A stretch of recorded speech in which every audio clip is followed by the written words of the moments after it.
Le Bénin, terre d'histoire et de culture, se réinvente pour devenir une destination touristique majeure sous l'impulsion du gouvernement. Des projets ambitieux transforment peu à peu le paysage touristique du pays. Lorsque le chef de l'État avait annoncé de faire du tourisme l'un des piliers du développement économique du Bénin, j'avais des doutes.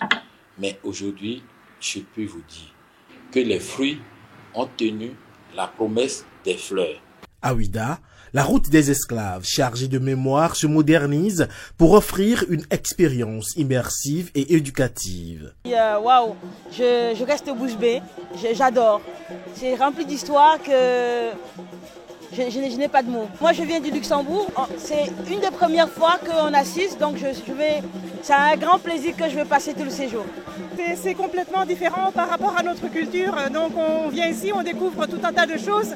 Et cette approche aussi à la religion vaudou, c'est quelque chose d'extrêmement intéressant pour nous. Donc, on pose un tas de questions. On parle avec les personnes et voilà, les danses ici, le rythme, la musique, on trouve que c'est incroyable. À Niki, le Bénin redonne vie à une célébration historique de la tradition des peuples Batono. Le palais royal retrouve ses attributs. Lorsque nous allons sur le domaine des sites touristiques, vous voyez comment le secteur a été redynamisé.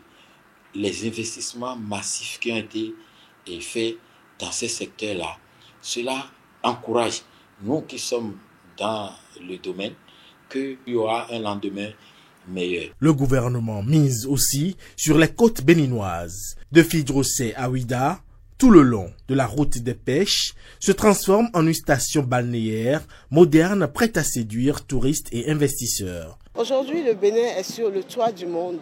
Le tourisme aujourd'hui fait partie des priorités du gouvernement de notre pays et nous voyons des actions concrètes. Nous faisons du tourisme mémoriel, nous faisons du tourisme pour découvrir tout ce qui est richesse culturelle et culturelle.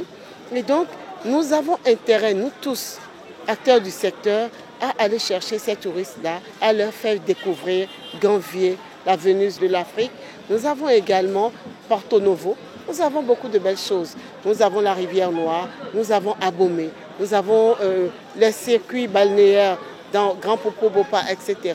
Il y a plein de choses à découvrir. À travers des projets emblématiques du programme d'action du gouvernement, plusieurs couvents vaudous et musées sont en cours de réhabilitation pour offrir un circuit touristique impressionnant aux visiteurs.